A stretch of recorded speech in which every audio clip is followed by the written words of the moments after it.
본문을 중심으로 우리의 판단은 공의롭습니까? 우리의 판단은 공의롭습니까? 라는 제목으로 잠시 말씀의 은혜를 나누고 기도하겠습니다. 사람은 누군가를 항상 판단하고 또 평가하면서 살게 되죠. 저 사람은 저렇다, 또 뭐 이 사람은 이렇다. 다른 사람에 대한 판단도 하지만 또 나 스스로에 대한 판단도 하실 것입니다. 나는 이런 사람인가? 혹은 나는 왜 이렇지? 왜 저렇지? 이런 판단들을 하게 됩니다. 나에 대한 판단도 그렇습니다만 특별히 다른 사람에 대한 우리의 판단은 과연 정당한가? 그리고 공의로운가? 우리가 생각해 보면 정당하지 않을 때가 대부분 많고 왜곡돼 있거나 때로는 삐뚤어져 있을 때가 상당히 많다. 특별히 나를 공격하는 사람이거나 또는 나에 대한 오해를 품고 있는 사람에 대한 나의 평가는 제대로 된 평가일 수가 없다. 아무리 객관적으로 평가를 하려고 해도 개인의 감정이 섞이기 때문에 똑같은 일을 해도 어떤 나와의 관계가 좋지 않은 사람에 대한 평가는 삐뚤어지게 될 가능성이 크죠. 유대인들은 예수님의 공격을 많이 받았습니다. 뒤집어 말하면 예수님은 유대인들을 많이 공격했죠. 다른 복음서도 마찬가지지만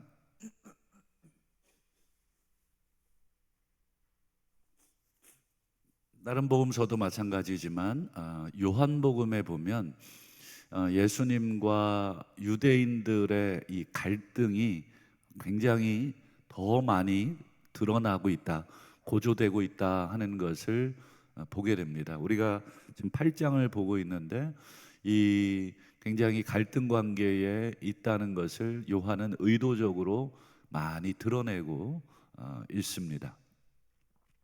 한마디로 예수님과 유대인의 관계는 좋지 않습니다. 그래서 유대인들이 예수님에 대한 감정도 상당 부분 좋지 않죠. 어제 간음 중에 잡힌 여인을 서기관과 바리새인들이 잡아오죠. 그리고 예수님 발 앞에 세웁니다. 그때 예수님이 어떻게 하시냐면 이 서기관과 바리새인들의 위선을 책망하는 장면이 나오죠. 너희 중에 죄 없는 자가 먼저 돌로 쳐라. 지금 네가 누구를 정죄하고 있냐? 네 눈에 있는 들보를 좀 봐라. 지금 서기관과 바리새인들은 겉으로는 굉장히 의롭고 뭐 자기들은 간음죄 뭐 등등 이런 죄 하나도 안 짓는 사람처럼 의로운 척 이야기하고 살았지만 예수님 눈앞에는 피해갈 수 없었다. 그래서 마태복음에 보면 여러분 간음도 여러분 새롭게 정의가 되지 않습니까? 어떤 사람을 보고 음욕을 품는 것, 이미 마음에 간음했다. 예수님의 정의 앞에는 우리 아무도 피해갈 수 없다. 예수님은 계속해서 유대인들과 이 충돌을 의도적이든 아니면 의도적이지 않든 계속 충돌을 하는 것을 봅니다. 충돌이 계속되면 감정은 어떻게 되겠습니까? 우리가 인간이기 때문에 뭐 충돌은 충돌이고 감정은 감정으로 이렇게 분리하기가 상당히 쉽지 않습니다. 그렇기 때문에 충돌이 잦을수록 감정도 좋지 않다. 한번 우리 뭐 일상의 경험을 통해서 아마 알게 될 것이죠. 그런 와중에 오늘 본문 12절을 한번 보시면 예수님께서 초막절, 지금 계속해서 지금 시간적 배경은 초막절입니다. 수장절, 뭐 꼭 똑같지는 않습니다만 지금 이제 가을 거지를 끝내고 일주일 동안 또는 8일 동안 이 광야에서의 삶을 기념하는 그런 수장절 행사를 지금 하고 있는 중이죠. 그때 예수님이 이 8장 12절을 한번 보시면 이런 말씀을 하죠. 나는 세상의 빛이다. 지난 시간에 나는 생수의 물이다, 나는 물이다 이렇게 얘기했고, 이번에는 나는 빛이다. 세상의 빛이라는 이 예수님의 이 선언입니다. 뭐 최근에 아니군요. 꽤 오래된 프로그램 중에 나는 가수다, 제가 즐겨봤던 프로인데, 이 감정을 표현하는 방법, 또 노래를 하는 방법, 하여튼 뭐 굉장히 재밌게 봤습니다. 말을 하는 것이나 노래를 하는 것이나 원리는 똑같습니다. 그렇기 때문에 이 목사로서 저는 개인적으로 많이 봤는데, 예수님은 지금 나는 빛이다 이런 말씀을 하시는데, 이게 무슨 뜻일까? 뭐 몸에서 뭐 빛이 나오고 뭐 열이 나온다는 얘기인가? 이건 뭔가를 보여주기 위한 이 상징적인 표현, 은유적인 표현이지 않습니까? 이게 무슨 뜻이겠습니까? 나는 빛이다. 이걸 우리 한국 사람들은 뭔 소리야? 한참 들여다보거나 공부를 해야 이게 그 뜻이구나 하는 걸 알지만, 유대인들은 이 말을 들으면 대번 알아듣습니다. 제가 지금 뭔 소리 하는지 금방 알아듣습니다. 여러분, 구약 이사야에 보면 구약 이사야가 여러분 굉장히 풍성하잖아요. 이사야에 보면 여호와의 기름 부음 받은 종, 여러분 기름 부음 받은 종을 한 단어로 줄이면 메시아잖아요. 메시아가 기름 부음 받은 자라는 뜻입니다. 그래서 이 여호와의 메시아에 대한 예언이 구약의 어떤 성경보다도 풍성하고 많이 나오죠.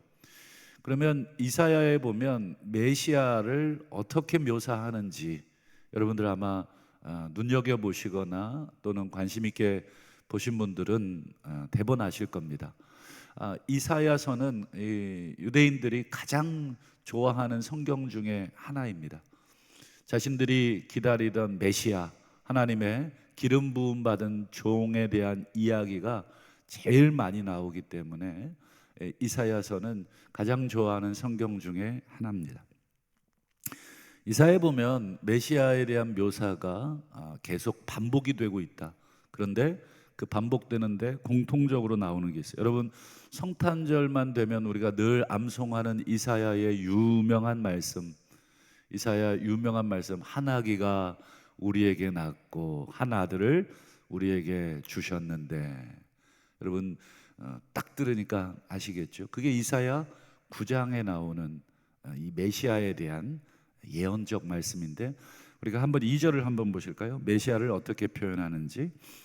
9장 2절과 이사야 42장 6절. 흑암에 행하던 백성이 큰 빛을 보고 사망의 그늘진 땅에 거주하던 자에게 큰 빛이 비치도다. 이건 마태복음 제 기억으로 2장인 것 같은데, 마태복음 2장에 보면 마태가 이 본문 9장 2절을 그대로 인용을 합니다. 예수님에 대해서. 42장 6절도 보시면 나 여호와가 너를, 이게 너가 누구냐? 이제 유대인들은 이게 이제 여호와의 기름 부음 받은 종이다, 메시아다. 메시아를 세워서 백성들의 언약 그리고 이방의 빛이 되게 하리라. 두 개만 봐도 공통적으로 빛 나오잖아요. 또 한번 볼까요? 49장 6절도 한번 보실까요? 네가 나 여호와의 종이 되어 너를 이방의 빛으로 삼고 내 구원을 베풀어 땅 끝까지 이르게 하리라. 여기도 빛, 그 다음에 마지막 하나 더 보죠. 60장 1절과 3절을 볼까요?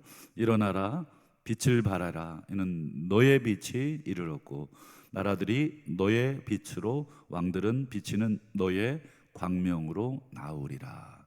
여기서 너는 메시아를 말하죠. 메시아, 너의 빛. 계속 메시아와 뭐가 연결이 됩니까? 빛이 연결이 되죠. 그리고 마태는 동방의 박사들이 큰 별의 빛을 보고 찾아왔다는, 계속해서 유대인들에게 있어서 메시아는 빛으로 계속 묘사가 되고 있다. 그런 유대의 이 성경적 해석과 관점을 가지고 있는 유대인들에게 예수님이 명절에 서서 뭐라 그랬습니까? 나는 세상의 빛이다. 이건 즉각적으로 이사야의 말씀을 떠올릴 수밖에 없죠. 그래서 예수님 사후에 수많은 메시아들이 또 일어났어요. 예수님은 십자가에 죽고 막 복음을 전하고 있는 상황에서도 유대인들은 끊임없이 메시아를 기다렸기 때문에 그때 여러 명의 메시아들이 또 자칭 일어나죠. 그 중에 하나 유명한 메시아가 있어요. 그때 그 메시아도 자기의 이름 앞에 빛이라는 단어를 붙여요. 그러니까 메시아는 곧 유대인들에게 빛이다라고 하는 관념은 아주 뿌리 깊은 오래된 전통입니다. 좌우간 여러분, 이런 배경을 가지고 예수님의 말씀을 다시 우리가 들여다보면 나는 세상의 빛이다, 이 말은 뒤집으면 나는, 그렇죠, 메시아다. 드러내놓고 얘기하신 거죠. 나는 메시아다. 나는 너희들이 기다리던 그 빛이다. 이사야가 그토록 예언하던 그 빛이다. 중요한 것은 이제 유대인들의 반응입니다. 아까 서두에도 말씀드렸듯이 여러분, 누군가에 대해서 계속 부딪히고 그러면 누군가에 대해서 좋지 않은 감정이 쌓이게 되고, 그러면 여러분, 그런 상황에서 누군가의 말, 누군가의 진술을 우리가 들었을 때 여러분, 그 말과 진술을 우리가 객관적으로 그 사람과 분리해서 그 말을 우리가 평가할 수 있습니까? 한번 유대인들은 어떻게 평가하는가? 8장 13절을 한번 볼까요?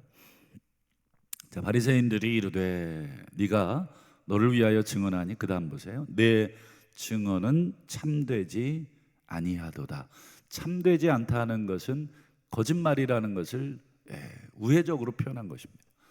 너 거짓말이야. 네 말은 순전히 거짓말이야. 네가 메시아라고?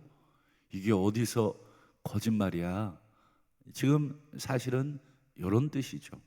우리도 누군가, 내가 싫어하는 사람이 뭔가를 얘기하거나 나와 감정이 좋지 않은 사람이 뭔가를 얘기하면 이런 반응이 나오죠. 그 사람 말은 콩으로 매주를 써도 못 믿어. 속으로는 뭐 믿겨질지 안 믿겨질지 모르지만 내 인간적인 반응은 대부분 그럴 겁니다. 야, 그 사람 내가 싫어하는 사람이지만 야, 그 사람 말은 참되다. 이렇게 자기 자신의 감정과 어떤 객관적인 어떤 사실을 우리가 분리해서 냉철하게 생각하는 경우는 드물죠. 한마디로 유대인들은 예수님을 메시아라고 하는 예수님의 이 어떤 직접적인 이 메시지를 당연히 거부하죠. 사이가 좋았다 그러면 뭐 당연히 추대했겠죠. 근데 사이가 좋지 않으니 당연히 거부합니다. 그것은 유대인들이 영적인 소경이기 때문일 가능성이 높습니다. 요한은 요한복음 1장 2절과 3절에서 보면 빛이 어둠에 비치되 어둠이 깨닫지 못하더라, 이렇게 진술을 한 적이 있습니다. 깨닫지 못했다는 건 지각이 부족했다는 뜻이 아니라 받아들이지 않았다.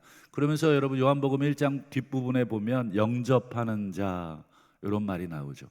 깨달음은 곧 영접이고 영접은 곧 깨달음과 연결되어 있는 이 요한만의 아주 독특한 표현인데, 좌우간 이 유대인들은 예수님을 이 메시아로 깨닫지 못합니다. 아니 완전히 받아들이지를 않죠. 영적인 소경이기 때문에, 어두움 속에 있기 때문에 빛이 들어오면 어두움은 저항하게 되어 있는 것이죠. 빛이 어두움을 계속해서 몰아내려고 하면 할수록 어두움은 저항하는 것입니다. 두 번째는 아까 서두에도 계속 말씀드린 것처럼 예수님에 대한 어떤 인간적인 감정이 계속 뒤섞여 있으니까 진리와 사실과 내 감정을 분리해내는 것을 참 어렵습니다. 아마 우리들도 그런 경우가 많으실 겁니다. 그래서 예수님이 이렇게 지적을 합니다. 우리 15절을 한번 보실까요? 15절, 너희는 육체를 따라 판단한다. 육체를 따라 판단한다는 게 무슨 뜻입니까? 외모로, 외적인 것으로 판단한다. 예수님을 유대인들이 계속해서 판단했던 기준들을 다시 한번 정리해 보면, 예수님이 이 갈릴리 출신인데 이 출신이라는 외모로 예수님을 판단했죠. 갈릴리에서 무슨 선지자가 나올 수 있느냐? 선지자도 못 나오는데 메시아가 나온다는 건 있을 수 없다. 이 출신의 외모. 두 번째, 우리가 예수의 부모가 누군지를 아는데, 빤히 아는 사람인데, 즉 예수님의 어떤 출생이나 이런 외적인 그런 기준. 또 예수께서 전문 랍비 교육을 받지 않았는데 예수께서 배우지 아니하였거늘, 예수님께서 공식적으로 우리로 얘기하면 대학 간판과 같은 것입니다. 사도 바울이 자기 자신을 소개할 때 나는 가말리엘 문화에서 배웠다. 이 말은 아무도 건드릴 수 없다는 뜻입니다. 가말리엘은 제가 예전에도 말씀드렸지만 이스라엘에 가면 지금도 힐렐 스트릿이라고 있어요. 가말리엘, 힐렐이라고 하는 두 랍비는 지금도 유대인들이 기억하면서 그 도로 이름을 가말리엘 힐렐이라는 도로로 만들 정도로, 그 두 대학자 중에 한 분인 가말리엘 문화에서 배웠다. 자기를 그렇게 소개하고 있듯이, 그만큼 이 정통 랍비들의 이 계보는 유대인들에게 굉장히 중요한 것이었습니다. 그런데 예수는 어떤 누구에게도 배운 적이 없습니다. 그건 동네가 작으니까 금방 알게 되죠. 예루살렘에 유학을 했던 적도 없고, 그러니 갈릴리 촌동네에서 어느 날 느닷없이 나타나서 하나님 말씀을 가르치고 있으니까 그는 배운 적이 없다. 한마디로 전문 교육을 받은 적이 없다. 그의 선생이 누군지를 모른다. 또 결정적으로 유대인들이, 특별히 바리새인들이 목숨처럼 지키던 이 안식일과 관련된 자기들의 규범들이 있거든요. 그런데 예수님이 그걸 하나씩 계속 깨트리지 않습니까? 그러니 얼마나 꼴보기 싫었겠습니까? 자기들의 세상인데, 자기들이 만들어 온 룰에 사람들이 따라올 때 이 사람들은 전부 다 지배욕이 있기 때문에 내가 내린 말에 대해서 순응하지 않을 때 분노하게 되지 않습니까? 이 바리새인들은 자기들이 만들어 놓은 그 세계 속에 열심히 계속 돌을 던지고 계속 허물고 있으니까 이 분노가 극에 달하고 있죠. 그리고 어제도 이 모세는 가늠 중에 잡힌 여인을 돌로 치라 그랬는데 예수님이 이 모세의 율법을 무시하는 듯한 대답을 하시잖아요. 너희 중에 죄 없는 자가 먼저 돌로 쳐라. 이 하나하나가 겹겹이 계속 충돌, 그리고 쌓인 감정이 쌓이니까 예수님이 하시는 말씀, 나는 메시아다, 나는 세상의 빛이다 라고 하는 말을 받아들이질 않습니다. 여러분, 그걸 안 받아들여도 좋습니다. 여러분, 어느 날 나타나서 내가 메시아라고 누군가가 얘기한다면 우리도 받아들이기가 쉽지 않죠. 그러나 예수님이 단순히 그 말 한마디만 하신 것이 아니라 예수님이 메시아라는 말 이전에 그리고 사이사이에 예수님이 하신 행적들, 예수님이 보여주신 이적과 기적과 표적들, 여러분 그건 어떻습니까? 그 모든 것들은 전부 다 예수님이 메시아라고 하는 것을 직접적으로 부인할 수 없을 만큼 보여주는 증거들입니다. 이 사람의 말은 못 믿어도 이 사람의 행한 것은 믿을 수밖에 없는. 그래서 유대인들 가운데도 또는 백성들 가운데도 메시아가 오신다고 해도 이 사람보다 더 많은 이적을 행할 수 있을까? 라고 생각할 정도로 예수님은 그저 말만 하신 것이 아니라 수많은 증거들을 보여주신 것이죠. 오병이어를 비롯하고 병자를 고친 것을 비롯해서 수많은 증거들을 유대인들의 눈에 던져줬지만 어떻습니까? 유대인들은 여전히 자신들의 인간적인 감정에 그리고 어두움에 사로잡혀서 받아들이지를 못하고 계속 밀어내고 있는 모습들. 오늘 본문을 통해서 마지막으로 우리에게 적용할 수 있는 것은 우리 지난 7장 24절 말씀 한번 보실까요? 같이 한번 읽어주시겠습니까? 시작. 외모로 판단하지 말고 공의롭게 판단하라. 여러분 쉽습니까? 대부분 나는 공의롭다고 생각을 합니다. 그러나 천만의 말씀입니다. 우리 인간은 공의롭지 않습니다. 팔이 안으로 굽듯이 늘 내 편에게는 내가 관대하지만 내 편 아닌 사람에게는 무슨 말을 해도 전부 이렇게 왜곡해서 듣게 돼 있고 공의롭게 판단하기가 어렵습니다. 이것을 우리가 깨부수는 작업을 우리가 믿음 안에서 신앙 안에서 얼마나 하느냐에 따라서 우리의 신앙의 인격이 점점 연마가 되는 것입니다. 우리도 살다 보면 감정이 섞이게 되고 살다 보면 감정이 좋지 않은 사람들을 만나게 되죠. 그러나 그 감정이 좋지 않은 것으로 인해서 그 사람의 행동이나 그 사람의 말까지도 우리가 오늘 유대인들처럼 그렇게 왜곡하는 그런 일들이 많다. 그런 것들을 우리가 어떻게 줄여갈 수 있을까? 마지막으로 그걸 줄여갈 수 있는 마지막 말씀은 마태복음 5장 말씀에서 좀 찾고 싶습니다. 마태복음 5장 48절에 보면 그러므로 너희 하늘에 계신 너희 아버지의 온전하심과 같이 너희도 온전해라. 그 48절 앞부분이 47절인데 그 앞부분이 이렇게 되어 있습니다. 하나님은 그 햇빛을 악인에게나 선인에게나 모두 비추시는 분이다. 그리고 그 비를 선한 사람에게나 악한 사람에게나 공평하게 주시는 분이시다. 너는 악하니까 너는 햇빛 오늘부터 없어. 너는 착하니까, 너는 선하니까, 너는 내 편이니까 너에게만 오늘부터 비를 줄게.